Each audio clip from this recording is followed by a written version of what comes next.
Hi guys, welcome back. My name is C.S. Shantanu Mandari. Welcome you all to the Fast Track Batch Revision Series for the subject called as MDCS Multidisciplinary Case Study CS Professional Open Book Group 3 New Syllabus। Sir आप देख रहे हैं part number 42 और जहाँ पे हम लोग जो आखिरी चैप्टर है which is also called age governance issues उसके बारे में बात कर रहे हैं। और अब तो आई थिंक कुछ पार्ट्स हम कवर भी कर चुके हैं, तो कुछ केसेस ऑलरेडी डेल्ट आउट कर चुके हैं। और आज पार्ट नंबर 42 में जहां से हमारी बात स्टार्ट होगी, this is the case between PEPSU जो कि पंजाब रोडवेज है, बेसिकली ऐसे कहते हैं, versus S K Sharma and others.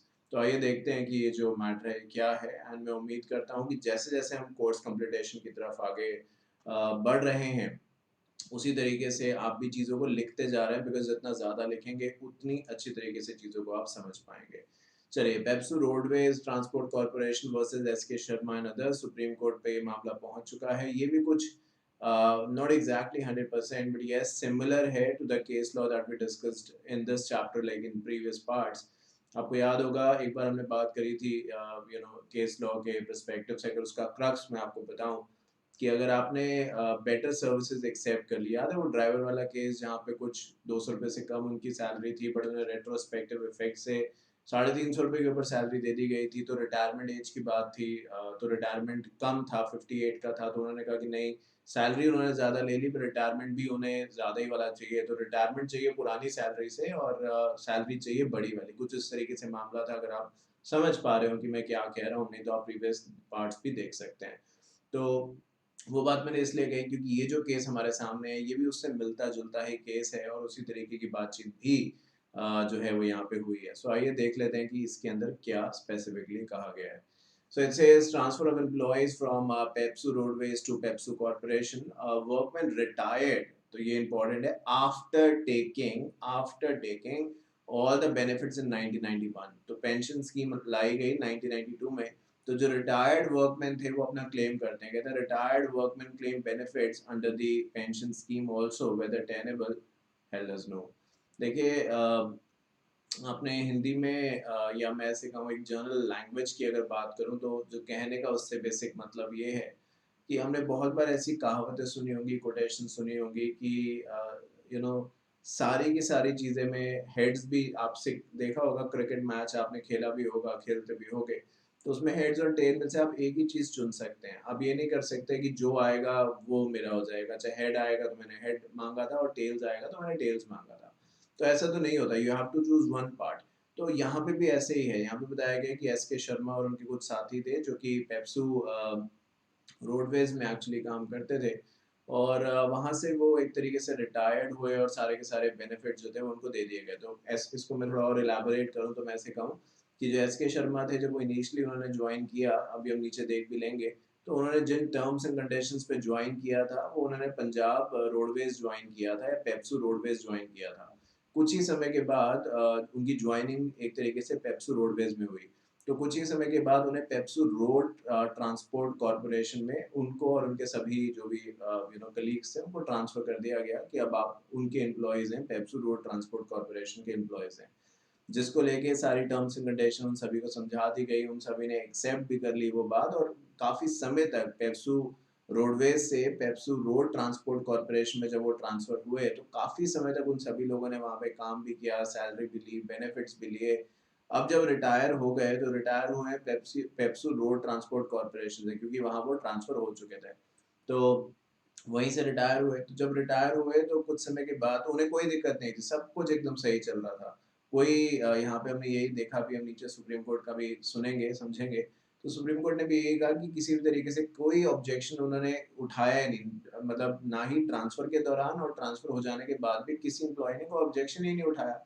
अब हुआ क्या यहाँ पे, जो लालच जिसको हम कहते हैं, कि जब वो रिटायर हो गए तो उसके कुछ एक आध साल के बाद 1991 में जो वो थे और उनके कुछ और लोग वगैरह भी थे, उनको प्रमोशंस वगैरह भी मिले और सब कुछ रहा। बट बताया गया कि जैसे ही वो रिटायर हुए कुछ ही समय के बाद एक नई पेंशन स्कीम जो थी वो लेके आई गई या लॉन्च करी गई। तो उन सब वो लोग वापस आ गए, कहते कि नहीं नहीं नहीं, हम तो एक तरीके से पेप्सू रोडवेज के एम्प्लॉयज हैं और हम उससे तो अभी रिटायर हुए नहीं, हम तो पेप्सू रोड ट्रांसपोर्ट कॉर्पोरेशन से रिटायर हुए हैं। तो ये जो नई स्कीम आई है, इसका जो नई scheme so called age pension वाली आई है, इसका फायदा हमें भी मिलना चाहिए। क्योंकि यहाँ पे ये भी कहा गया है कि पेंशन को लेके वो सबसे पहली स्कीम थी जो लॉन्च करी गई थी पंजाब रोडवेज की तरफ से, और जब वो रिटायर्ड हुए तब ऐसी कोई स्कीम नहीं थी। तो सवाल जो बेसिक यहाँ पे है वो वैसा ही वाला है जो मैं आपको अभी कुछ देर पहले प्रीवियस केस लॉ के हिसाब से समझा भी रहा था, कि उन्हें ट्रांसफर करा गया, उन्हें कोई दिक्कत नहीं थी। ट्रांसफर जब वो हो गए तो पेप्सू रोड ट्रांसपोर्ट कॉर्पोरेशन में उनमें से काफ़ी लोगों का, जो लोग अभी आज आए हैं यहाँ सामने हैं कोर्ट के, उनमें से काफ़ी लोगों का प्रमोशन हुआ, सैलरी वगैरह बढ़ी, सभी को कुछ ना कुछ मिला, उसमें भी उन्हें कोई दिक्कत नहीं रही।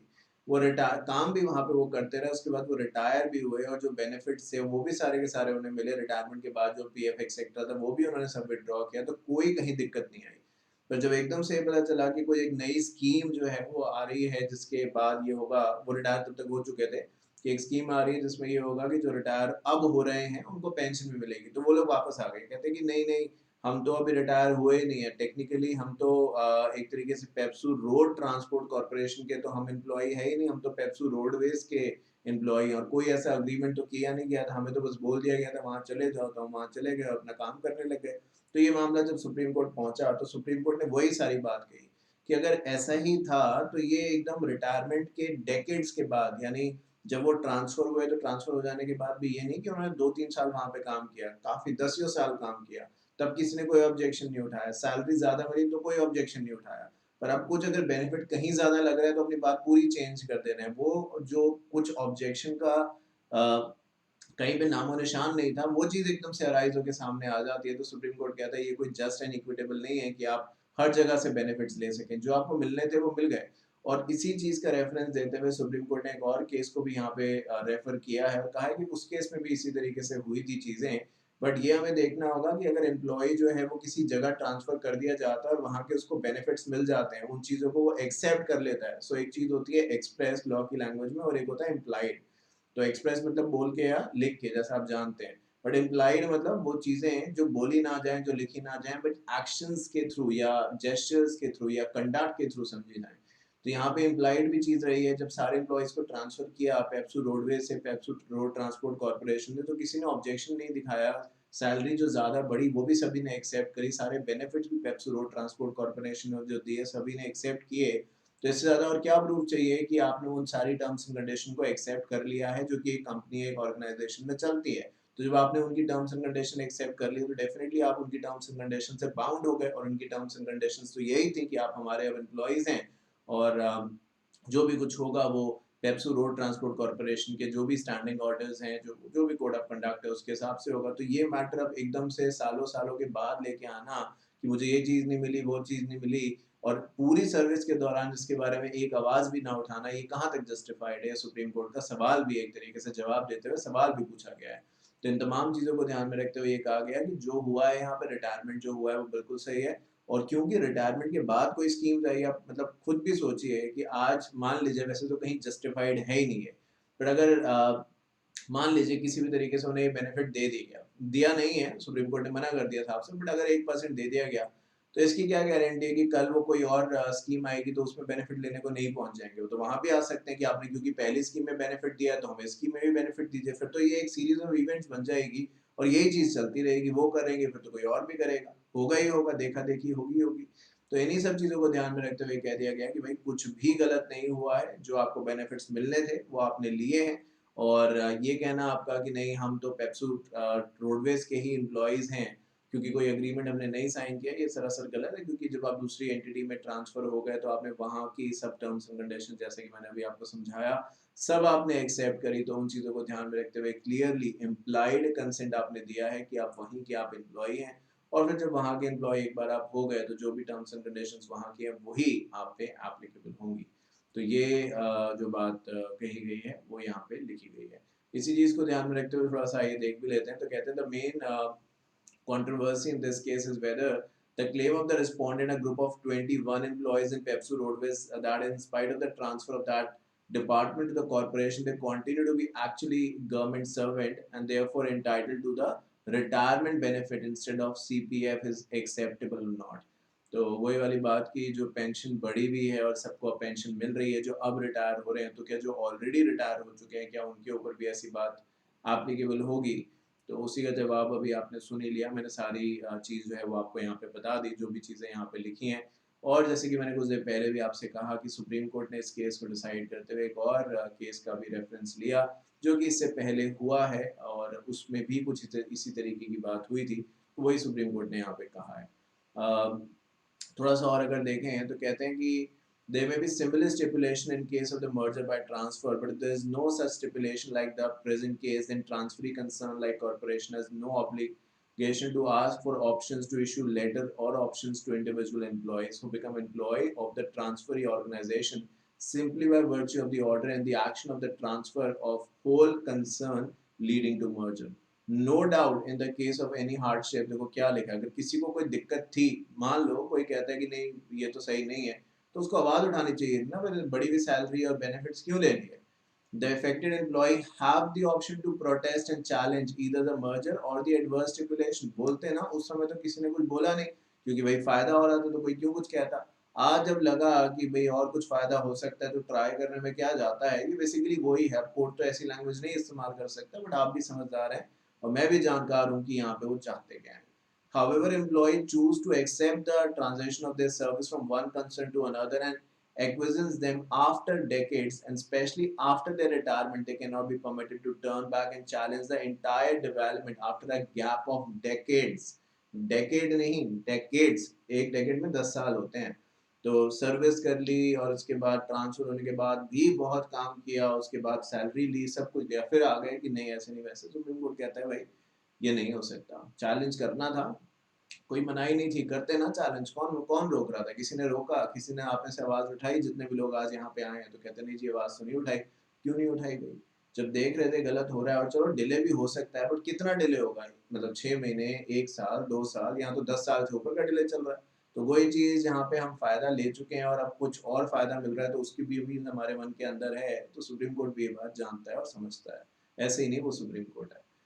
चलिए बढ़ते हैं आगे एक और केस लॉ की तरफ। Has been decided on the 22nd of the August 2016 industrial promotion and investment corporation of Orissa limited versus new India assurance company limited. Supreme court का ये मामला है, इंश्योरेंस पॉलिसी रिलेटेड से बात यहाँ पे कही गई है।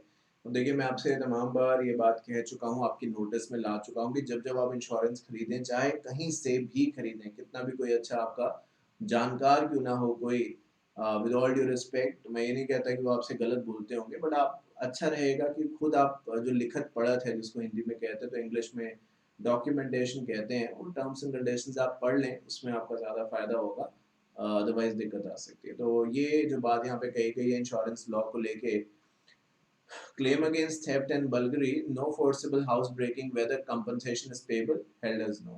हुआ क्या यहाँ पे कि एक कंपनी है जिसका नाम यहाँ पे दे रखा है called as Joshna casting centre Orissa private limited. अब आप देखेंगे इस कंपनी का नाम तो यहाँ ऊपर कहीं भी नहीं है।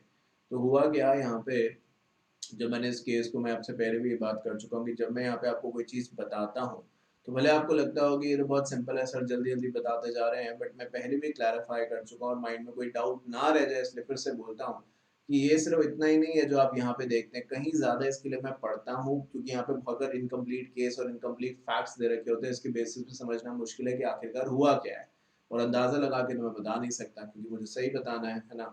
तो फिर मुझे डिटेल केसेस पढ़ने पड़ते हैं वेबसाइट्स पे जाके, चाहे सुप्रीम कोर्ट है, हाई कोर्ट है रिस्पेक्टिवली, या कोई और कोर्ट है। तो यहाँ पे हुआ ये कि जो एक कंपनी है Joshna casting centre Orissa private limited, पैसा लिया, लोन लिया industrial promotion and investment corporation of Orissa से, और वापस नहीं कर पाए। तो उन्होंने क्या किया, इन्होंने कुछ अपने कुछ सिक्योरिटी कोलेट्रल के तौर पे, हिंदी में कहते हैं गिरवी जो है, मॉर्गेज इंग्लिश में फिर कह सकते हैं, तौर पे इंडस्ट्रियल प्रमोशन जो इन्वेस्टमेंट कॉर्पोरेशन है उसके पास मॉर्गेज के तौर पे रखी थी। अब जब ये पैसा नहीं दे पाए तो उन्होंने वो प्रॉपर्टी का पैसा, भाई वो प्रॉपर्टी अटैच कर ली क्योंकि उन्हें अपने पैसे रिकवर करने हैं, और प्रॉपर्टी का ऑक्शन में चले गए। अब जैसे ही ऑक्शन की बातचीत हुई, प्रॉपर्टी को एग्जामिन किया गया इंडस्ट्रियल प्रमोशन इन्वेस्टमेंट कॉर्पोरेशन की तरफ से, तो पता लगा कि कुछ ऐसी प्रॉपर्टी है, कुछ मशीन्स वगैरह हैं जिसके कुछ पार्ट्स मिसिंग हैं। तो उन्हें फिर ये भी जब पता चल गया कि कुछ पार्ट्स मिसिंग है, तो पहली बात ये थी। दूसरी बात ये कि जब पार्ट्स मिसिंग थे तो समझा गया क्या करें क्या ना करें, तो पता चला कि जोशना कास्टिंग सेंटर ने तो इन सब पार्ट्स का अलग अलग तरीके से इंश्योरेंस ले रखा है, थेफ्ट का भी ले रखा है इंश्योरेंस, फायर का भी इंश्योरेंस ले रखा है। तो उनका ये कहना था कि ठीक है चलो हम इंश्योरेंस पॉलिसी जो है इंश्योरेंस कंपनी से क्लेम करते हैं, क्योंकि भाई पॉलिसी इसलिए तो ली थी कि इंश्योरेंस कंपनी जो है अगर कोई नुकसान होता है तो वो कंपनसेशन करे, तो चलो हमें क्यों ये नुकसान भरने की जरूरत है या हम क्यों नुकसान सहें, हम इंश्योरेंस कंपनी से समझते हैं डायरेक्टली ये मामला। तो वो industrial promotion and investment corporation वाले जो थे वो चले गए इंश्योरेंस कंपनी के पास कि ये मशीनरी है, इसके ये पार्ट्स मिसिंग है, इसका कंपनसेशन इतना इतना लाखों में बनता है, मैं आपको दिखा दूंगा अभी, उतना आप पे कर दीजिए। इंश्योरेंस कंपनी ने कहा हम नहीं पे करेंगे।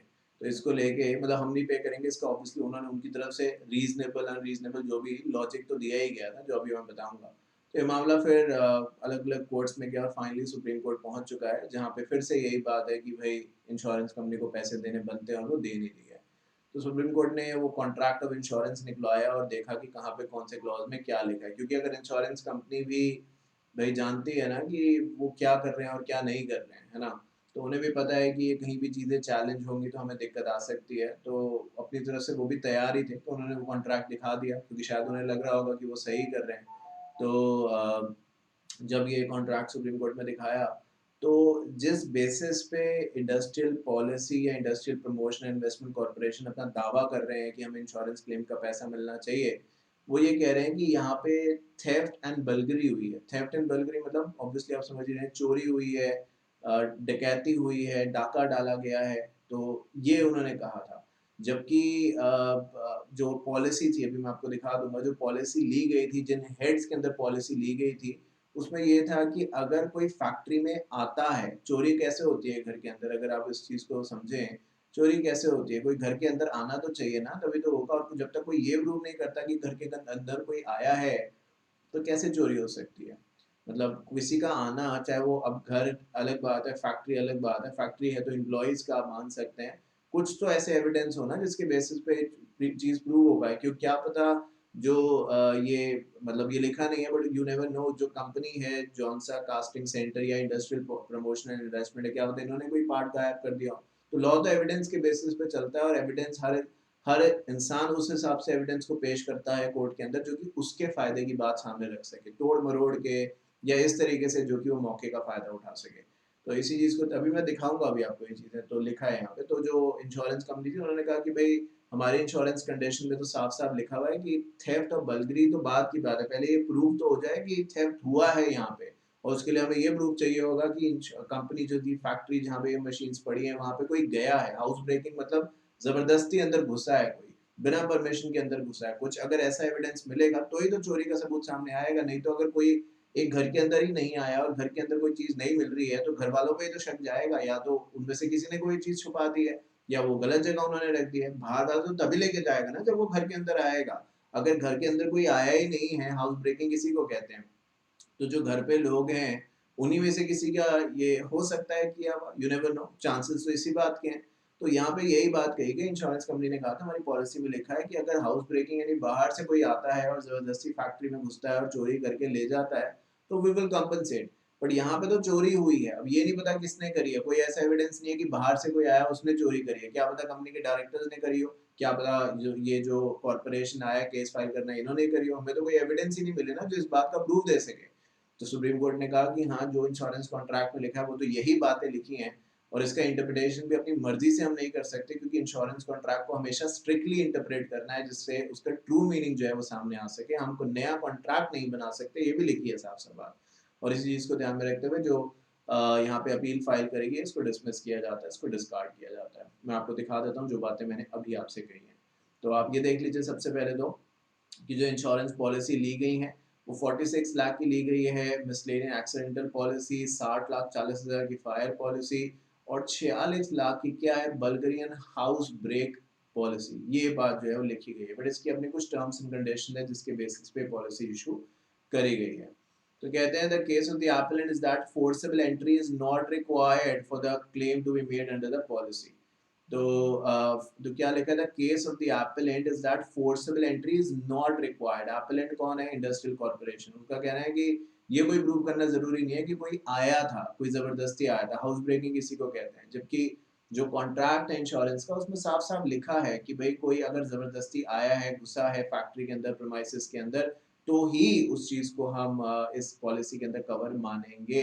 और जब तक कोई ऐसे एविडेंस नहीं मिलते, जो मैं बार बार आपको कह रहा हूँ कि जो ये प्रूव कर सकें कोई आया था, जबरदस्ती घुसा उस फैक्ट्री के प्रीमाइसेस के अंदर या जहाँ भी मशीन्स पड़ी हैं, तो डेफिनेटली केस बनता है। बट अगर यही प्रूव नहीं हो रहा कि कोई आया था, कोई गया है बाहर, तो फिर हम कैसे मान लें कि किसी बाहर इंसान ने फैक्ट्री के पार्ट्स चुराए। मैं आपको ये एक और चीज़ भी इसके साथ ऐड करता हूँ। आपको पता है ऐसे भी इंस्टेंस हैं कि लोग अपनी ही गाड़ी में, कार में आग लगा देते हैं और कह देते हैं कि मेरी गाड़ी जल के इंश्योरेंस क्लेम करो। समझ रहे हो? जैसे कार का इंश्योरेंस रहता है ना, तो क्या करते हैं, अपनी ही पैसे की ज़रूरत है, क्या करें, तो क्या करा कि अपनी गाड़ी में खुद ही आग लगा दी। होता है, मतलब ये सुनने में बड़ा अलग लगता है, और इंश्योरेंस कंपनी भी ये बात जानती हैं, तो ऐसा नहीं है कि वो करोड़ों रुपए का जो बिजनेस कर रहे हैं और हर दिन नई इंश्योरेंस कंपनीज मार्केट में आ रही हैं, तो डेफिनेटली वहाँ प्रॉफिट का एरिया तो वो है ही है, नहीं तो इतनी इंश्योरेंस कंपनी क्यों होती।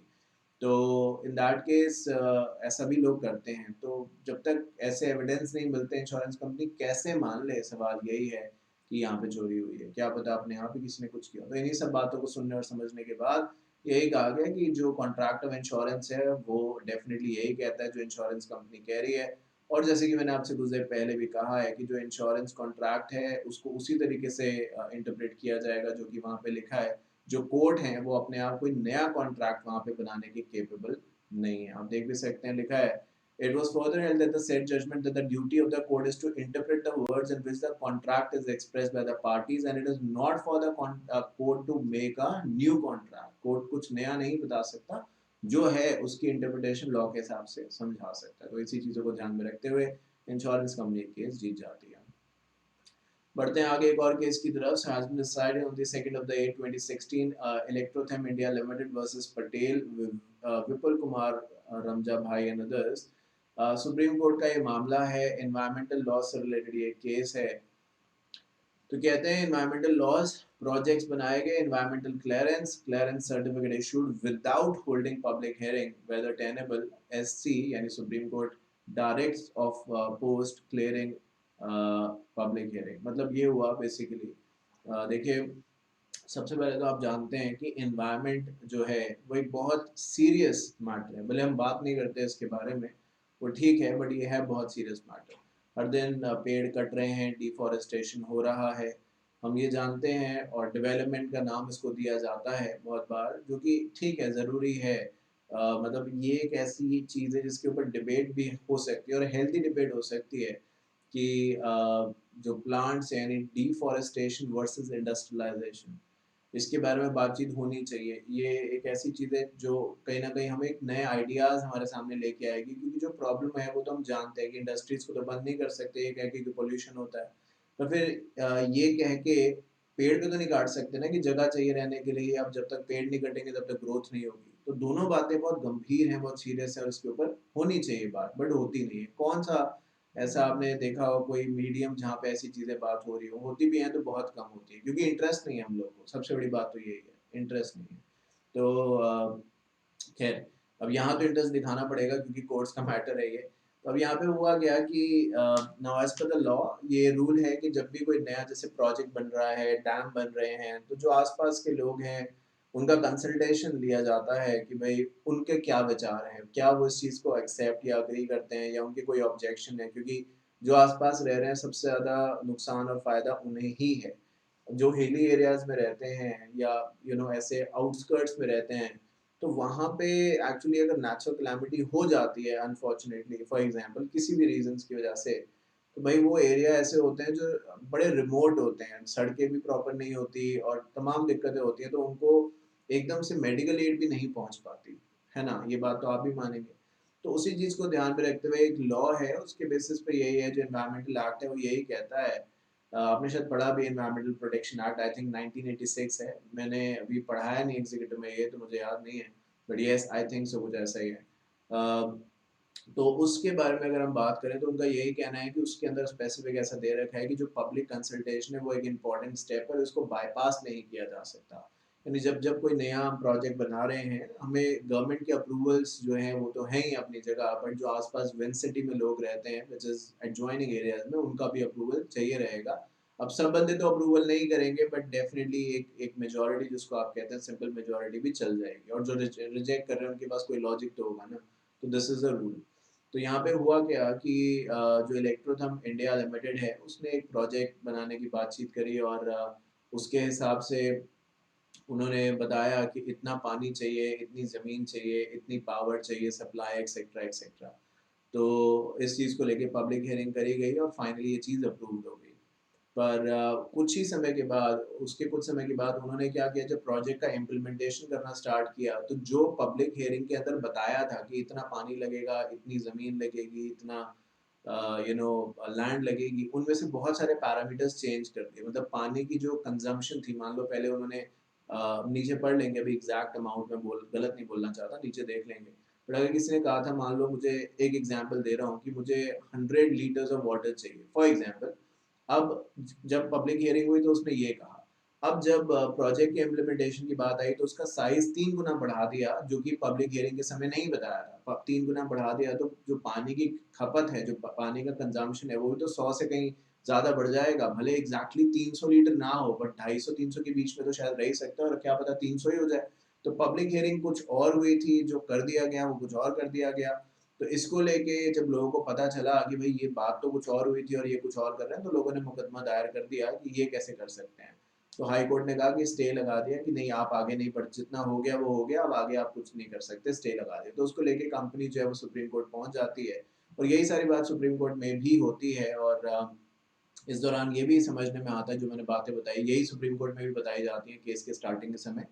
और ये भी बताया जाता है कि जो कंपनी है, जब उसने ये बात कही कि क्योंकि भाई उसकी 50% जो उसने कैपेसिटी थी, जैसे कि मैंने आपसे कहा, उसका काफ़ी गुना ज़्यादा बड़ा प्रोडक्शन करना स्टार्ट किया, तो अप्रूवल कम का लिया, क्योंकि शायद उन्हें लग रहा होगा कि अप्रूवल इतने ज़्यादा अगर नहीं मिलेगा, या मे बी बाद में प्लान्स चेंज हुए हैं, वो तो नहीं लिखा है यहाँ पे, बट जो लिया वो किया नहीं। मतलब जो जितना अप्रूवल लिया उसके हिसाब से कहीं ज़्यादा करने की उन्होंने कोशिश करी, जो कि गलत नहीं है, बट अप्रूवल नहीं लिया उन्होंने।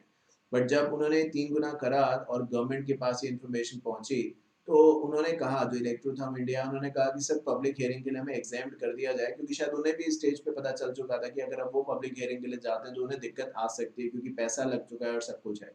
एंड ये बात किसी से छुपी नहीं है, जितने भी बड़े बड़े प्रोजेक्ट्स होते हैं, इनके अंदर मेजॉरिटी समय में पॉलिटिशियंस के पैसे लगे होते हैं। तो इन दैट केस फाइल्स भी जल्दी जल्दी क्लियर होती हैं। मतलब अब मेरी बात से ये मैं बार बार बोलता हूँ, क्लैरिफाई करता हूँ, गलत फहमी में ना रहे कि मैं किसी चीज़ के अपोज में हूँ या सपोर्टिंग में हूँ। मैं सिर्फ आपको ये बता रहा हूँ कि ऐसा होता है। नहीं यकीन आता तो न्यूज़ तो देखने का फ़ायदा भी नहीं है आजकल, बट आप बुक्स पढ़िए, आप रियलाइज़ करेंगे कि क्या होता है एक्चुअल स्टोरीज़ के अंदर। हर चीज़ जो टीवी पे दिखाई जाती है, चाहे किसी के भी बारे में, वो सब सही नहीं होती है। तो आप अपने आप ही चीज़ों को एग्जामिन करिए, आप एक रिस्पॉन्सिबल सिटीजन हैं। तो मैं बार बार कहता हूँ, फॉरवर्ड मैसेज ना करके समय लगाइए, चीज़ों को पढ़िए। अगर आप पढ़ेंगे तो आप खुद ही रियलाइज़ करेंगे। खैर, तो ये सब बातें यहाँ पे हुई। अब जब मामला सुप्रीम कोर्ट पहुंच गया, तो सुप्रीम कोर्ट ने तो पहले यही कहा कि भाई ऐसी क्या वजह थी कि आपने 3 गुना बढ़ा दी चीज़ों की कंजम्पशन, और पहले आपने बताया नहीं था। अगर पहले ही बताते तो ये बात नहीं होती। और लॉ तो ये कहता है कि भाई अगर आपने ऐसा किया है, वॉयलेट करें प्रोविजन, पब्लिक हियरिंग जो एक एसेंशियल पार्ट है उसको बॉयकॉट किया है, तो वो डेफिनेटली ऑफेंस है, आप ऐसा नहीं कर सकते। पर सुप्रीम कोर्ट ने कहा कि जो समय की नज़ाकत है उसको अगर हम समझें, जो समय की नीड है, जो नीड ऑफ द आवर है, अगर उसको समझते हुए फैसला लें, तो ये देखने में आ रहा है कि अब जो प्रोडक्शन है वो उस प्लांट में स्टार्ट हो गया है, जो कि हाई कोर्ट पे स्टे लगा है अभी, बट स्टार्ट हो चुका है, और काफ़ी कुछ उसमें इन्वेस्टमेंट हो चुकी है, काफ़ी लोग काम कर रहे हैं। तो अब ये कहना है कि उसको एकदम से बंद कर दो, या उसको तोड़ दो, या उसको डिस्ट्रॉय कर दो, वो तो कमर्शियल वायबल डिसीजन नहीं होगा, क्योंकि जो हो गया है वो हो गया है। बट सिर्फ ये कह के भी जाने नहीं दिया जा सकता। तो सुप्रीम कोर्ट कहता है कि हम ये काम करते हैं कि क्योंकि पब्लिक हियरिंग होनी चाहिए थी प्रोजेक्ट के स्टार्ट होने से पहले, बट क्योंकि वो करी नहीं गई, कही गई तो सही से नहीं करी गई, पूरे फैक्ट्स नहीं बताए गए, तो हम ये करते हैं अभी कि फॉर द टाइम बीइंग, क्योंकि ऐसा हो चुका है, प्रोडक्शन स्टार्ट हो चुका है, तो अब रादर देन प्री हियरिंग, इसको पोस्ट हियरिंग पे करते हैं। यानी आज और अभी से जैसे केस की खत्म होता है, जो कंपनी है वो पब्लिक हियरिंग ऑर्गेनाइज करेगी, और फिर देखते हैं पब्लिक हियरिंग में जो लोग हैं वो क्या ऑब्जेक्शन रेज करते हैं। अगर जो ऑब्जेक्शन वो रेज करते हैं वो कंपनी उनका निपटारा कर देती है, उनका सोल्यूशन उनको दे देती है, तो फिर ठीक है, प्रोडक्शन जैसे शुरू था, स्टार्ट था, वो वैसे जारी रहेगा, कंटिन्यू रहेगा। बट अगर इन केस जो कंपनी है वो उन उन बातों का जवाब नहीं दे पाती है जो कि लोगों ने उठाए हैं पब्लिक हियरिंग के दौरान, तो फिर प्रोडक्शन हमें बंद करना पड़ेगा। So this is a solution जो कि इस केस के अंदर निकाला गया, और यही बात यहाँ पे कही भी गई है। अगर आप यहाँ पे देखें तो अब आपको ये 2 लाइनें और अच्छी तरीके से समझ में आएंगी, जो यहाँ पे लिखा है कि clearance certificate issued without holding public hearing, जो कैपेसिटी के बियॉन्ड वाला था। क्या ये सही है? सुप्रीम कोर्ट कहता है डायरेक्ट ऑफ पोस्ट क्लियरेंस, एक होता है प्री क्लियरेंस, एक होता है पोस्ट क्लियरेंस। तो सुप्रीम कोर्ट ने कहा कि हम ठीक है, अब तो भाई हो चुका है, तो वो जो मैंने सारी बात बताई तो वो उसको खराब नहीं कर सकते, बट अब फिलहाल के लिए अभी हियरिंग ऑर्गेनाइज करी जाएगी, पब्लिक हियरिंग, और फिर उसके बेसिस पे जो भी बातचीत होगी वो देखा जाएगा कि पब्लिक हियरिंग में क्या सामने जो है वो निकल के आता है। ये सारी की सारी बात जो है वो यहाँ पे कही गई है। मैं आपको जजमेंट का कुछ और पार्ट भी यहाँ पे बता देता हूँ। लिखा वही है जो सब समझा चुका हूँ। Public consultation, public hearing result in negative mandate against the expansion of the project. The authority would do well to direct and ensuring scaling down of the activities to the level that were permitted by environmental clearance. तो अगर public hearing में ज़्यादा वाला जो capacity है जो company ने किया है काम बिना पूछे, उसकी अप्रूवल नहीं मिलता, तो जितना अप्रूवल था उतने पे ही वापस जाना पड़ेगा कंपनी को और उसी प्रोडक्शन के हिसाब से काम करना पड़ेगा। अगर मिल जाती है पब्लिक हियरिंग तो जो हो रहा है वो बिल्कुल सही है, उसमें किसी भी तरीके से कुछ भी दिक्कत नहीं है।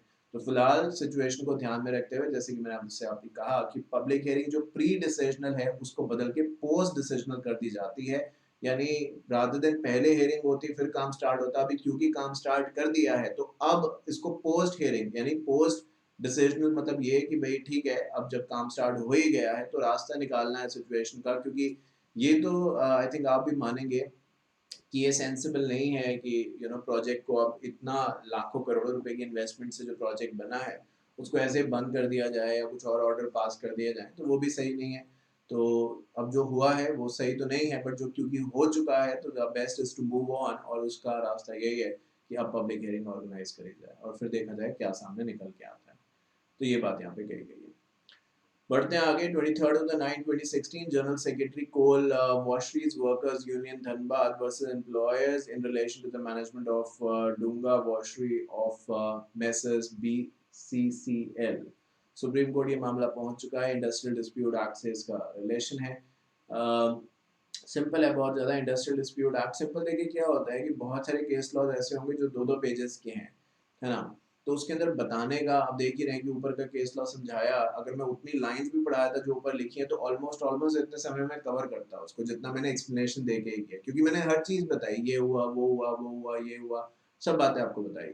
बट कुछ केस ऐसे हैं जो एक एक दो दो पैराग्राफ के हैं और उसमें सिर्फ जनरल से एक डिसीजन दिया गया है, कोई खास बहुत डिटेल में आर्ग्यूमेंट्स नहीं हुए कि ऐसा क्यों वैसा क्यों, तो इसलिए मैं उनको सिंपल केस कहता हूँ। So Industrial Dispute Act 1947, industrial tribunals award reinstatement and back wages. High Court allow lump sum compensation and reject reinstatement whether correct, held as yes. देखिए रीइंस्टेटमेंट क्या है ये तो आप जानते हैं कि किसी को अगर नौकरी से हटाया गया है तो वापस उसको नौकरी पे रखा जाए, दैट इज कॉल्ड एज रीइंस्टेटमेंट। और ये जनरली तभी होता है जब जो ऑर्गेनाइजेशन है, जो कंपनी है, जो कॉरपोरेशन है, वो एम्प्लॉयज़ को गलत वजहों की बेसिस पे या जो रूल्स हैं, चार्टर हैं, सर्विस रूल्स हैं, उनके अगेंस्ट जाके एम्प्लॉय के खिलाफ कार्रवाई करते हैं या एम्प्लॉय की बात नहीं सुनते, तो कोर्ट्स ऐसे ऑर्डर पास कर सकते हैं। क्योंकि ऐसे में तो आप देखिए अभी जैसे कोविड-19 हुआ, चल रहा है, तो उसमें आप जानते हैं जब इनिशियली स्टार्ट हुआ, अभी तो जब अभी दोबारा सेकेंड वेव आई है तो इसके बारे में फिलहाल जब मैं क्लास रिकॉर्ड कर रहा हूँ तो ऐसे बात एम्प्लॉयमेंट को लेके तो अभी हो ही नहीं रही है, पर जब फर्स्ट वेव थी और जब आप शायद देख रहे होंगे तब हो रही हो बात, क्योंकि भाई हर दिन न्यूज़ वालों को कुछ कुछ तो चाहिए ही चाहिए और सच्चाई तो दिखानी ही चाहिए, चाहे अच्छाई हो उसके अंदर चाहे बुराई हो तो दिखाना ही चाहिए। डज नॉट फेवर और against any government but ground reality दिखानी चाहिए। तो खैर जो भी है, उसके पर्सपेक्टिव को ध्यान में रखते हुए फर्स्ट वेव में हम सभी इस बात से वाकिफ हैं, जब कोरोना इनिशियली कोविड-19 स्टार्ट हुआ, तो क्या हुआ एम्प्लॉयमेंट को लेके ये किसी से बात छुपी नहीं है। पर इन दैट केस ये भी समझना यहाँ पे जो है वो ज़रूरी है कि बहुत सारे लोग जो थे उनको प्राइवेट सेक्टर में, गवर्नमेंट नहीं प्राइवेट सेक्टर में हटाया गया काफ़ी, है ना, ये बात आप जानते हैं अच्छी तरीके से। तो क्या सारे लोगों को कोर्ट चले गए, क्या सारे लोगों को रीइंस्टेटमेंट कर दिया? मेरा मेरा जो एक्सपीरियंस कहता है, जहाँ तक मैं जानता हूँ, द आंसर इज़ नो। बहुत सारे लोग तो शायद गए ही नहीं कोर्ट, क्यों उन्हें पता था कि कुछ होने नहीं वाला जाने का फ़ायदा, और जो गए भी वहाँ पे भी कोर्ट कुछ कर नहीं पाया, क्योंकि प्राइवेट कंपनीज के अंदर बड़ा मुश्किल है कि कोर्ट का इंटरफेरेंस हो, है ना, बहुत ही मुश्किल रहता है, और अगर वो होता भी है तो वो एकदम 2 4 5 6 महीने का नहीं रहता, सालों साल उसके अंदर लग जाता है। आप ही देख लीजिए जितने भी केसेस आप पढ़ रहे हैं प्राइवेट कंपनी का, आपको लीज से लीज मिलेगा, गवर्नमेंट कंपनीज मिलेंगी। पंजाब वाला आपने ऊपर देखा वो भी गवर्नमेंट कंपनी का था, जो आपने उससे पहले देखा था डीटीसी, या और अभी आप देखेंगे डीटीसी, वो भी गवर्नमेंट का है। तो प्राइवेट के तौर पे बड़ा मुश्किल है उनको गवर्न कर पाना, है ना, क्योंकि वो कहते हैं कि भाई हम सरकारी पैसे से तो चल नहीं रहे, तो जो हमें अच्छा लगेगा वो हम करेंगे, और वो एफिशिएंसी के बेसिस पे काम करते हैं, बट कहीं ना कहीं सेंस ऑफ एक्सप्लॉयटेशन भी वहाँ पे रहता है। ये भी बात हम इग्नोर नहीं कर सकते। तो coming back to the topic, यहाँ पे यही हुआ कि जो लोग थे उनको हटाया गया, और जब ये मामला एक तरीके से हाई कोर्ट पहुंचा, तो इंडस्ट्रियल ट्राइब्यूनल एक्चुअली पहले गया। तो इंडस्ट्रियल ट्राइब्यूनल ने कहा कि सारे एम्प्लॉयज उनको हटाया गया, उनको वापस रखा जाए और पूरी सैलरी भी दी जाए। हाई कोर्ट के पास जब ये मामला गया, तो हाई कोर्ट ने कहा कि उन्हें लमसम जो सैलरी है, ये वर्ड इस्तेमाल किया गया, और वो दी जाए, पर वापस रखने की ज़रूरत नहीं है। तो इसको लेके फिर सुप्रीम कोर्ट में इस मामले को चैलेंज जो है वो किया जाता है, और सुप्रीम कोर्ट ये कहता है कि जो हाई कोर्ट का कंपनसेशन का अमाउंट था, हाई कोर्ट ने 50,000 रुपये की कंपनसेशन की बात करी थी। तो सुप्रीम कोर्ट कहता है कि ये तो ठीक है हाई कोर्ट की बात कि वापस रखने की ज़रूरत नहीं है एम्प्लॉयज़ को, पर जहाँ तक कंपनसेशन का सवाल है, सुप्रीम कोर्ट उस कंपनसेशन के अमाउंट को रादर देन 50,000 रुपये बढ़ा के 1.5 लाख रुपए कर देता है टू ईच वर्कमैन। तो जो पहले 50,000 रुपये मिलना था, उसी को फुल एंड फाइनल कंपनसेशन के नाम दे के सुप्रीम कोर्ट 1.5 लाख रुपए कर देता है, क्योंकि कोर्ट का मानना है कि 50,000 रुपये बहुत कम है। और फिर जैसे कि आप जान ही रहे हैं कि हाई कोर्ट ने जो ये कहा था, वो इस बेसिस पे कहा था कि भाई रीइंस्टेटमेंट भी हो जाए और कंपनसेशन भी मिल जाए। तो सुप्रीम कोर्ट ने कहा कि रीइंस्टेटमेंट नहीं हो सकता, उसको हम एक ही बार कंपनसेशन के तौर पे ऐड ऑन करके दे सकते हैं, इसीलिए जो अमाउंट है वो 50,000 से बढ़ा के 1 लाख कर दिया गया। थोड़ा सा और आइए समझ लेते हैं, क्योंकि हमने ये तो समझ लिया कि यहाँ पे हटाया गया है लोगों को और रीइंस्टेटमेंट की बात है, पैसे की बात है, बट इस पूरी केस के दौरान ऐसा कुछ खास ये नहीं लिखा है कि क्या वजह हुई जिसकी रीजंस के बेसिस पे लोगों को हटाया गया, और क्यों जो लोग हैं वो अब वापस आना चाहते हैं, या कुछ भी ऐसी बात है। तो ऐसा कुछ लिखा नहीं गया, बस यही बताया गया कि आपस में कोई डिस्प्यूट हो गया था, तभी इंडस्ट्रियल डिस्प्यूट एक्ट का नाम भी इसको दिया गया है।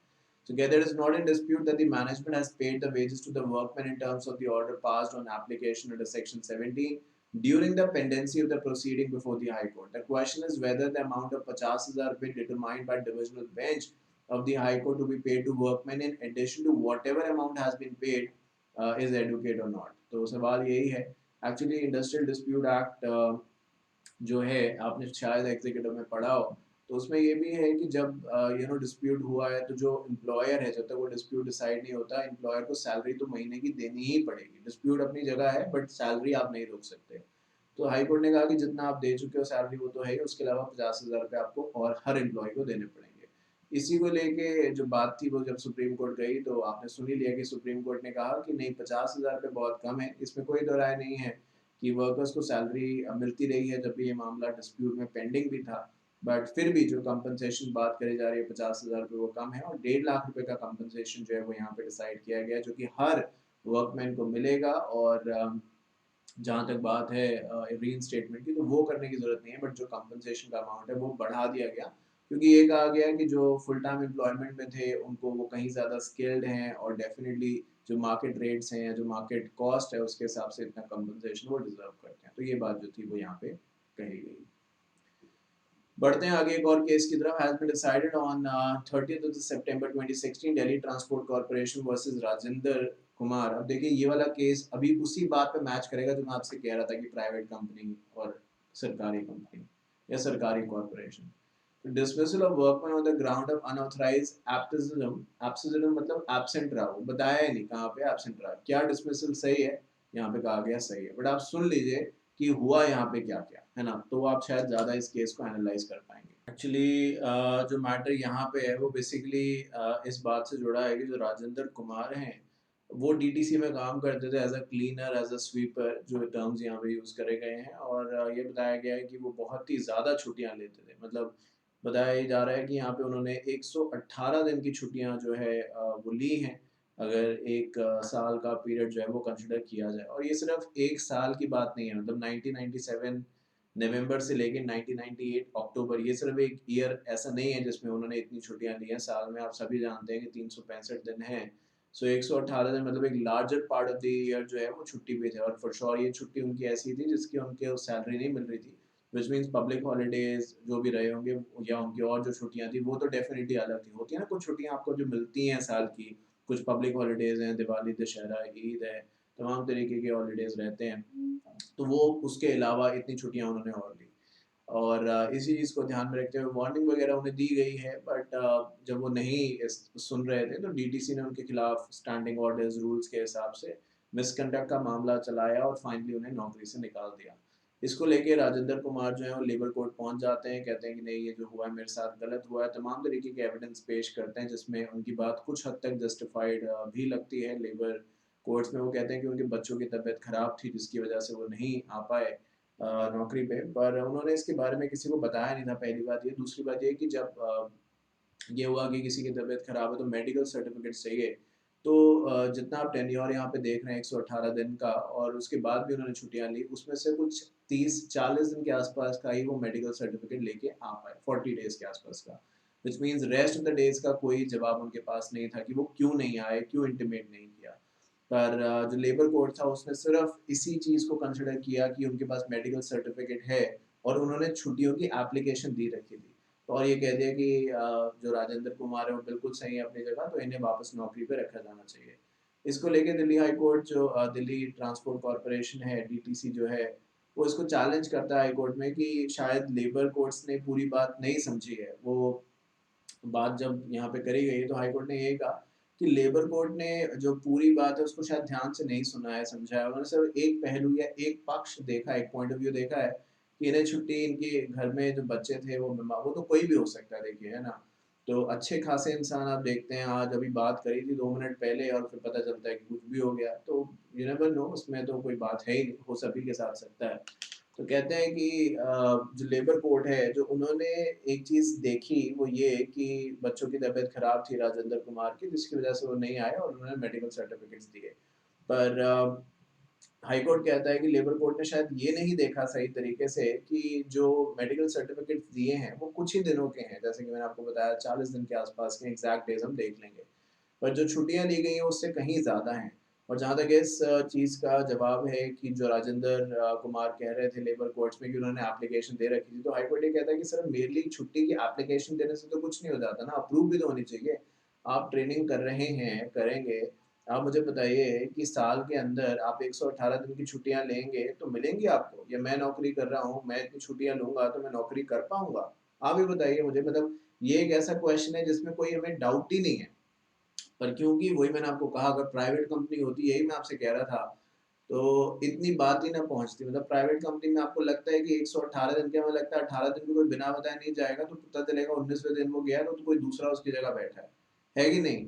और ट्रेनिंग आप कर ही रहे हैं, मैंने करी है, हम सभी जानते हैं कि किस तरीके से कितना। और ये नहीं है कि सीएस की बात है, काफी बच्चे आप में से सीए कर रहे हैं, कुछ ने मुझे बताया था, क्योंकि ये क्लासेस क्या है कि मैं ऐसे वन टू वन मेरा इंटरेक्शन बहुत बार नहीं हो पाता है स्टूडेंट से, तो जो मुझे पता रहता है कि हाँ कुछ ऐसा है, कोई स्टूडेंट सीए कर चुका है या सीएमए कर चुका है, तो मैं जनरल बात कह रहा हूँ। अब समय समय के साथ डेफिनेटली ऑडियंस हमारी बढ़ ही रही है, तो इन दैट केस आप सभी जानते हैं जो सिचुएशन है।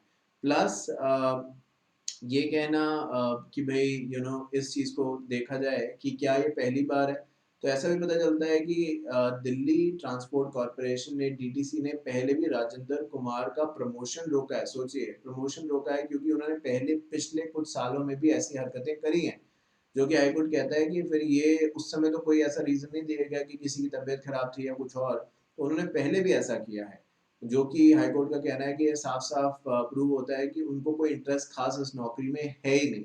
और वो एक विलफुल ऑफेंडर है, यानी वो जानबूझ के ये सब चीज़ें करते हैं, उन्हें पता है कि जो भी हो रहा है वो उनकी समझ के हिसाब से हो रहा है, उनको कॉन्शियस है कि जो वो कर रहे हैं, जो हो रहा है उसके इम्प्लीकेशन क्या है, वो सब कुछ जानते हैं। तो ये कहना लेबर कोर्ट का कि नहीं, उन्हें रीइंस्टेट कर लिया जाए, क्योंकि लेबर कोर्ट ने सिर्फ एक पक्ष सुना कि बच्चों की तबीयत खराब थी, उसका मेडिकल सर्टिफिकेट लेके आए, बट बच्चों की तबीयत 118 दिन के लिए खराब नहीं थी, तो उसे काफी कम दिन के लिए खराब थी, क्योंकि कुछ ही कम दिनों का सर्टिफिकेट मिला है। मैं मानता हूँ और आप भी इस चीज को मानेंगे कि ठीक है, अगर ऐसा कुछ भी है तो एकदम कोई बड़ी बीमारियों से रिकवर नहीं हो पाता, समय लगता है। बट इसके लिए एक इन्फॉर्मेशन तो होनी चाहिए। यहाँ तो वो एब्सेंटीज, मतलब बिना बताए एब्सेंट चल रहे हैं, चल रहे हैं, चल रहे हैं, चल रहे हैं। और चलिए इस बार की जो भी वजह रही हो, इससे प्रीवियस सालों में भी तो ये हुआ है, और जिसकी वजह से उसका सीरियस इफेक्ट आप देखिए, उन्हें प्रमोशन नहीं दिया गया था, उनका प्रमोशन रोक दिया था। तब भी अगर वो आज ऐसा कर रहे हैं, तो बड़ा मुश्किल है इस नतीजे में पहुंचना कि वो कल ऐसा नहीं करेंगे, आने वाले सालों में ऐसा नहीं करेंगे। तो तमाम बातें सुनने के बाद जो हाई कोर्ट है उसने लेबर कोर्ट के ऑर्डर को सेट असाइड कर दिया और ये कह दिया कि जो डीटीसी ने किया अपने स्टैंडिंग रूल्स ऑर्डर के हिसाब से मिसकंडक्ट का मामला है, तो जो डीटीसी ने किया वो बिल्कुल सही है, और जो सर्विस से हटाया गया वो सही है। ये डीटीसी का जो कहना है हाई कोर्ट ने उसको अपहेल्ड किया है। और आप, मुझे लगता है कि देखिए ठीक है, अगर कोई स्वीपर है, क्लीनर है, तो हम उसकी फाइनेंशियल कंडीशन भी समझते हैं। ये ऐसा नहीं है कि जब मैं अपनी तरफ से ऐड कर रहा हूँ, कोर्ट ने तो बड़े स्ट्रिक्ट शब्दों में इसका क्योंकि वहाँ तो देखिए सिर्फ और सिर्फ कानून के आगे तो आप जानते हैं एविडेंस चलता है। बट एक ह्यूमैनिटी के बेसिस पे भी अगर बात करें तो छुट्टी तो देखिए आप खुद ही जानते हैं, हम इसके बारे में क्या बोलूँ, ये देखिए लिखा भी हुआ है। The past record of the respondent show that he was punished with stoppage of one increment with cumulative effect on 3 occasions for availing excessive leave. तो ऐसा नहीं है कि पहली बार हो रहा है। आप कहते हैं कि सर पहली बार हुई है, गलती मान जानने दीजिए, छोड़ दीजिए, बट कोई पहली बार तो नहीं हुई ना। अलग अलग सालों का रिकॉर्ड यहाँ पे आपके सामने है। कहते हैं कि बताया गया है कि 143 दिन की एक्सेसिव छुट्टियां ली थी, जितनी परमिटेड थी उससे ज्यादा 1986 में। 103 दिन की छुट्टियां ली 1987 में। आप समझ रहे हैं। और अगर इन्हीं चीज़ों को भी कंसिडर किया जाए तो कोई एविडेंस तो नहीं है कि चलो आप जो छुट्टी ली वो जस्टिफाइड आप कैसे भी कर लो, बट इससे पहले की छुट्टियां आप कैसे जस्टिफाइड करोगे। उसी बात को ध्यान में रखते हुए ये कह दिया कि जो हाई कोर्ट है वो कहता है it shows that the seriousness attached to the habitual absence, there is no requirement for the prior permission of non-observance of the clause 1 renders the absence unauthorized. So merely, जैसे कि मैंने अभी आपसे कहा, अपने ट्रेनर को आप कहो, सारी बातें ट्रेनिंग से इसलिए जोड़ रहा हूँ क्योंकि शायद ज़्यादातर बच्चे अभी ट्रेनिंग के फेज में होंगे या ट्रेनिंग करेंगे। किस दिन आप नहीं जाते, सर या मैम जो भी हैं, उनको आप बस ईमेल कर दो कि या मैसेज कर दो कि सर मैं नहीं आऊँगा, कोई तो रीज़न बताओगे ना, ये कहने के लिए मत चाहिए कि मैं नहीं आऊँगा। मतलब आप तो एक रिक्वेस्ट कि यार सर मैं छुट्टी ले सकता हूँ, मेरी तबीयत सही नहीं तो आज मैं नहीं आ पाऊँ, ये एक अलग बात है। बट ऐसे कितने दिन तक कर पाओगे? खुद ही सोचने वाली बात है। तो भाई डीटीसी था तो चल गया, अगर प्राइवेट होता तो मैंने आपको खुद ही बता दिया, आप खुद भी जानकार हैं उस चीज़ के, तो ये सब हो नहीं पाता।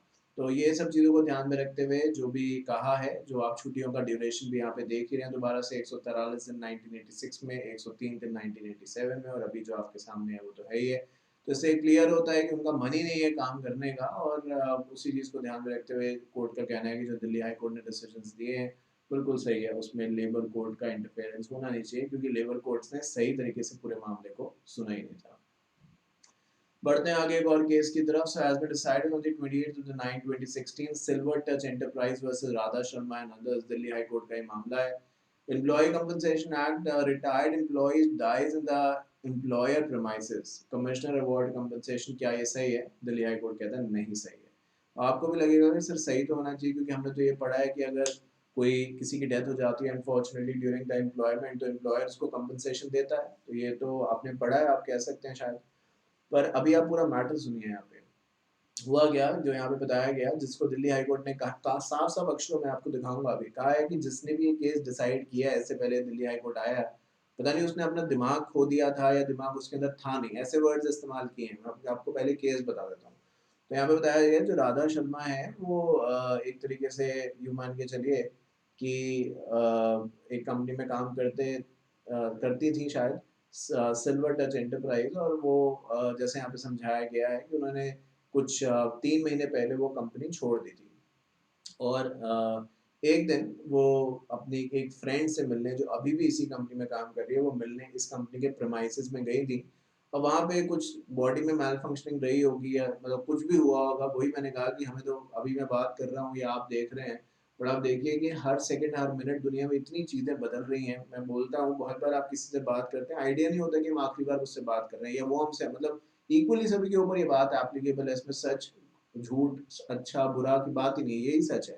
तो आई थिंक वो तो अपनी जगह है ही है। तो वो अपनी फ्रेंड से मिलने गई थी, जो राधा अपनी फ्रेंड से मिलने गई थी, जो उसी कंपनी में काम करती है जिसमें राधा करा करती थी और 3 महीने पहले छोड़ चुकी है। पर वहां पे कुछ ऐसा हुआ कि राधा चक्कर आ गए, जो मर्जी हुआ हो, ये नहीं लिखा है यहाँ पे, बट उनकी ऑन द स्पॉट डेथ हो गई। तो इसको लेके ये मामला लेबर कोर्ट गया। तो लेबर कोर्ट ने कहा कि जो कंपनी है वो राधा को 6,67,800 सॉरी 984 का कंपनसेशन ऑफर करे। कंपनी कहती है हम क्यों कंपनसेशन ऑफर करें, वो तो हमारे यहाँ काम ही नहीं करते थे। अगर वो काम करती होती तो एक अलग बात थी, वो तो छोड़ चुकी हैं, और ये भी नहीं कि अभी छोड़ा, 3 महीने हो चुके हैं, वो सब अपनी फ्रेंड से मिलने आई थी, तो हमारा इसमें क्या बनता है कोई कंपनसेशन देने का।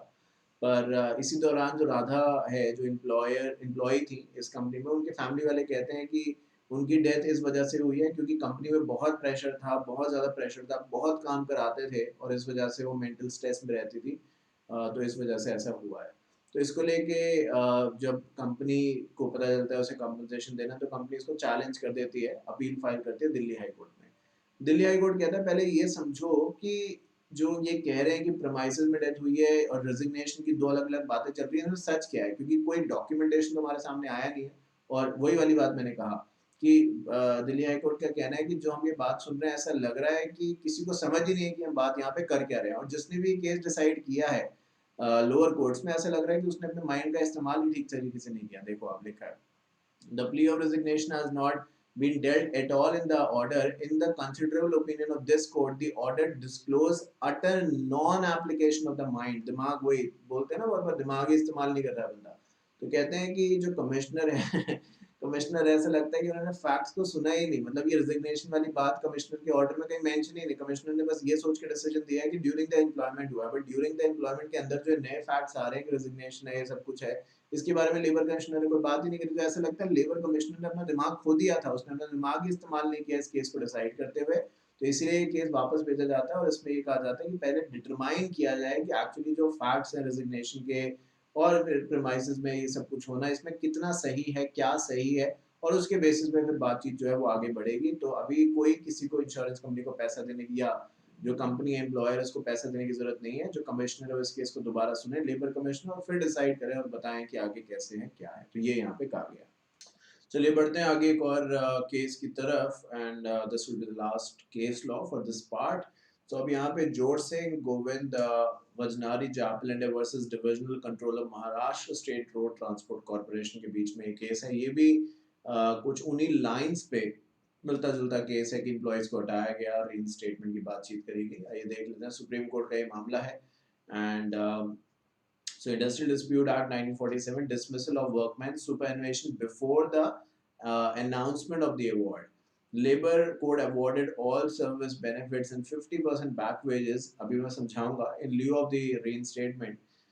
High Court modified the award by allowing 50% of the back wages, whether tenable, held as now. तो यहाँ पे जैसा आप देख ही रहे हैं कि वर्कमैन को डिसमिस करा गया कि जो यहाँ पे आप देख रहे हैं नाम लिखा है जोर सिंह गोविंद वजनारी, इनके अगेंस्ट ये मामला था और इनको Maharashtra state road transport corporation से हटाया गया, जिसके खिलाफ अलग अलग कोर्ट्स में अपील गई और फाइनली सुप्रीम कोर्ट में बात आ चुकी है। और जो नीचे के कोर्ट्स में हुआ, लोअर कोर्ट्स में हुआ, वो ये कि इन्हें जब हटाया गया तो इन्हें डेफिनेटली सारे सुपरनेशन बेनिफिट्स दे दिए गए, विच मीन्स ये कि आपका हमसे अब कोई लेना देना नहीं है, ये लो आपका ग्रेचुटी, ये प्रोविडेंट फंड, सब कुछ ये लो और आप जाओ। तो इसको लेके जब इन्होंने लेबर कोर्ट्स गए, जोर सिंह जो है वो लेबर कोर्ट्स गए, तो लेबर कोर्ट ने कहा कि सारे बेनिफिट्स तो इनको मिलेंगे ही मिलेंगे, बट इनको वापस नौकरी में भी रखा जाए, इन्हें आप हटा नहीं सकते। और जिस दिन आपने हटाया था और जिस दिन आप इन्हें वापस रखेंगे उसके बीच के समय की 50% सैलरी भी देनी पड़ेगी। मतलब मान लो अगर सैलरी 50,000 रुपये है और ये जो केस है वो 2 साल चला, मैं एक एग्जाम्पल ले रहा हूँ, 2 साल चला, तो इन दैट केस हर महीने की अगर सैलरी 50,000 रुपये है तो इंस्टेड ऑफ 50,000 आपको 25,000 रुपये हर महीने देना पड़ेगा। और 2 साल की बात है तो आप अगर कैलकुलेट करेंगे तो वो 3 लाख रुपये महीना, सॉरी 3 लाख रुपये साल का आएगा, 25,000 इंटू 12 एंड देन 25,000 इंटू 12, तो आपको इतना पैसा इन्हें देना पड़ेगा। तो सिर्फ बेनिफिट्स देने से काम नहीं चलेगा, वो तो इनके थे ही, तो इनको मिल ही रहे प्रोविडेंट फंड ग्रेचुटी, इन्हें वापस भी रखिए क्योंकि इनको हटाना जो था वो सही नहीं था, ये लेबर कोड कहता है, और इनको वेजेस भी दीजिए। इस चीज़ को लेके जब हाई कोर्ट में इसको चैलेंज किया जाता है, डिविजनल कंट्रोलर जो महाराष्ट्र स्टेट ट्रांसपोर्ट कॉर्पोरेशन है वो उसको चैलेंज करते हैं कि ये लेबर कोर्ट ने क्या जजमेंट पास किया है। तो हाई कोर्ट कहता है कि ठीक है, रीइंस्टेटमेंट की बात नहीं है, आप इनको वेजेस दे दीजिए, 50% जो इनका हिसाब बनता है वो तो आप दे ही चुके हैं, बट जितने समय तक ये केस चला है उनको वेजेस दे दीजिए, वापस रखने की जरूरत नहीं है। इस चीज़ को लेके जोर सिंह जो है, जिनको अलग अलग सिचुएशन से गुजरना पड़ा है, एक तरफ कुछ नहीं मिलेगा, एक तरफ ये कहा गया कि 50% वेजेस मिलेगी, नौकरी भी मिलेगी, और एक तरफ कहा जा रहा है कि सिर्फ 50% वेजेस मिलेगी, नौकरी नहीं मिलेगी। वो अब सुप्रीम कोर्ट में इस बात को चैलेंज करते हैं कि भाई फाइनली किस तरीके से ये चीज़ जो है वो आगे बढ़ रही है। तो अब यहाँ पे जो बात है वो देख लेते हैं, छोटा सा एक केस है। सो heard learned counsel appearing on the both sides of Supreme Court का कहना है, on fact it is clear that the High Court has gone wrong and holding the Labour Court did not follow the process. It is seen from the award that the management has not sought for an opportunity of leading evidence. अभी मैं समझाऊंगा, and despite granting an opportunity that no evidence was addicted before the Labour Court, held that the finding of the inquiry officer were perverse. Therefore, the labor code cannot be faulted for answering the reference made in the favor of the appellant. The labor code on available records found that the termination was unjustified on the basis of finding entered into by the inquiry officer. There was no attempt on the part of the management before the labor court to establish otherwise. It appears that the High Court itself has granted compensation since court felt the termination was unjustified and since reinstatement was not possible on account of the superannuation. तो देखिए supreme court कहता है जो बातें हैं वो सारी हमने सुन ली हैं, उससे ये समझ में आता है कि जो हाई कोर्ट है वो थोड़ा सा गलत गया है, या मैं जो पहली लाइन लिखी है कि high court has gone wrong in holding कि लेबर कोर्ट ने अपना काम सही से नहीं किया, क्योंकि हुआ क्या है यहाँ पे बताया गया है कि जिसको हटाया गया है, जो इंडिविजुअल है जिनका नाम हमने ऊपर केस की स्टार्टिंग में भी पढ़ा, विच इज जस्ट जोर सिंह गोविंद, बताया जा रहा है कि लेबर कोर्ट ने डिसीजन इसलिए दिया कि इनको ना ही सिर्फ 50% वेजेस दी जाएं और रीइंस्टेट भी किया जाए, क्योंकि लेबर कोर्ट के सामने जो एविडेंस रखे गए उसके बेसिस पे लेबर कोर्ट्स को यही ठीक लगा था। तो उनके सामने क्योंकि पूरी बात रखी नहीं गई, उनके सामने सुप्रीम कोर्ट का कहना है कि बताया नहीं गया कि एग्जैक्टली हुआ क्या, तो जो एविडेंस रखे गए, जो सिचुएशन, जो फैक्ट्स रखे गए, उसके बेसिस पे लेबर कोर्ट ने ये डिसीजन जो था वो पास ऑन किया। और जो हाई कोर्ट है उसने ये कहा कि रीइंस्टेटमेंट की बात नहीं, इनको 50% बैक वेजेस मिलने चाहिए, क्योंकि इस हाई कोर्ट ने ये देखा कि ऑलरेडी सुपरएनुएशन बेनिफिट्स जो हैं वो ऑलरेडी मिल चुके हैं। सुपरएनुएशन बेनिफिट्स बेसिकली रिटायरमेंट से रिलेट होते हैं। अगर कोई रिटायर होता है तो उसको उसका सुपरएनुएशन मिल जाता है। इंडिया में सुपरएनुएशन को लेके कम बात होती है, यहाँ पे हम लोग जनरली ग्रेचुटी प्रोविडेंट फंड इसको लेके बात करते हैं, बट बाहर की कंट्रीज में सुपरएनुएशन जो वर्ड है वो बहुत ज़्यादा इस्तेमाल किया जाता है। तो कहते हैं कि हाई कोर्ट का कहना है कि सुप्रीम कोर्ट कहता है कि हाई कोर्ट का ये देखना कि भाई क्योंकि अब तो ऑलरेडी जो जोर सिंह है वो रिटायर हो चुके हैं, जो केस फाइल कर रहे हैं तो वो रिटायर हो चुके हैं, तो रीइंस्टेटमेंट का तो सवाल होता नहीं, क्योंकि रिटायरमेंट की एक एज रहती है आप जानते हैं। तो इसलिए उन्होंने ये कहा कि आप 50% बैक वेजेस इनको दे दीजिए। तो इसीलिए जो हाई कोर्ट है, और भाई ये सुप्रीम कोर्ट का फर्दर ये कहना है कि जो हाई कोर्ट ने ये जजमेंट दिया है कि भाई आप 50% बैक वेजेस जो है वो इनको दे दीजिए और वापस रखने की जरूरत नहीं है। इसी चीज को सुप्रीम कोर्ट जो है वो आगे अपनी जजमेंट में बता रहा है। छोटा सा केस है इसलिए पूरा ही पढ़ दिया। In case the High Court was of the view that termination was justified, it could not have ordered for the payment of compensation. In order to deny gratuity to employee, it is not enough that alleged misconduct of the employee constitute an offence involving moral turpitude as per the report of the domestic inquiry. There must be termination on account of alleged misconduct which constitute an offer involving moral turpitude. और इसी चीज़ को ध्यान में रखते हुए, मतलब अगर मैं कहूँ कि सुप्रीम कोर्ट ने फाइनली ये बात सारी सुनी कि जो हाई कोर्ट ने किया कि भाई कंपनसेशन दे दिया बट वापस रखने के लिए मना कर दिया, तो सुप्रीम कोर्ट कहता है हम इस बात से अग्री नहीं करते, क्योंकि ये बात ठीक है कि यहाँ पे जो जोर सिंह है उनके खिलाफ मुकदमा चलाया गया, बट जैसे कि अभी कुछ देर पहले भी मैंने आपसे कहा और अभी दिखाया भी आपको अंडरलाइन करके कि पूरे जो फैक्ट्स थे वो जोर सिंह के खिलाफ रखे ही नहीं गए थे, मतलब एक तरीके से बहुत अनक्लियर सी सिचुएशन रखी गई थी, या वही चीज सिर्फ रखी गई थी जोर सिंह के खिलाफ जो उनके अगेंस्ट जा सके। तो इन सारी बातों को सुनने और समझने के बाद सुप्रीम कोर्ट कहता है कि हम हाई कोर्ट से अग्री नहीं करते हैं और इसीलिए हम उनका डिसीजन जो है वो यहाँ पे सेट असाइड करते हैं, और जो लेबर कोर्ट का डिसीजन था उसको हम अपहेल्ड करते हैं, विच इज इनको रखा भी जाएगा वापस और इनको 50% बैक वेजेस भी दी जाएंगी। तो हाई कोर्ट का ये कहना है कि सिर्फ 50% बैक वेजेस मिलेंगी वो सही नहीं है, वो भी मिलेंगी और वापस रीइंस्टेट भी किया जाएगा, क्योंकि जिन ग्राउंड्स पे हटाया गया वो जेन्युइन ग्राउंड्स नहीं थे। सिर्फ सुपरएनुएशन दे देने से मतलब ये नहीं होगा कि आपका हिसाब किताब सारा खत्म हो गया। अगर कोई जेन्युइन है तो डेफिनेटली उसकी बात सुनी जाएगी और उसको जस्टिस मिलेगा। यही बात जो है वो यहाँ पे कही गई है। तो चलिए इसके साथ मैं ये केस अब खत्म करूंगा, यानी ये पार्ट में खत्म करूंगा, part 42। I am very positive कि 3 पार्ट्स, यहाँ से 3 पार्ट्स जो हैं, अब 4 हो जाएंगे शायद तो एक अलग बात है, बट इतने पार्ट्स के अंदर we should be able to complete the entire, जो बचा है अभी वो हमारा इतने के अंदर हो सकता है। This is what I hope कि मुझे उम्मीद है ऐसा होगा। तो बाकी let's see how we go, but अब ऐसा कुछ नहीं है कि 5 या 10 पार्ट्स वाला बचा है, बस इतने ही पार्ट्स बचे हैं, हार्डली 4 हो जाएंगे, मुझे बस यही लगता है। तो चलिए thank you so much once again for watching. बहुत ही जल्दी आपसे दोबारा मिलूंगा और केस नंबर 25 से अपनी बातचीत को आगे बढ़ाएंगे और कुछ और केस लॉज जो है वो भी यहाँ पे हम कवर करेंगे। So thank you so much for watching this and till the time see you next, take care of yourself, do whatever you want to for CS executive, CS professional, wide desk module coverage, all subjects available, guarantee of covering all amendment including the fast track batch revision series, Shantu and Tanya Bhandari classes. Thank you so much.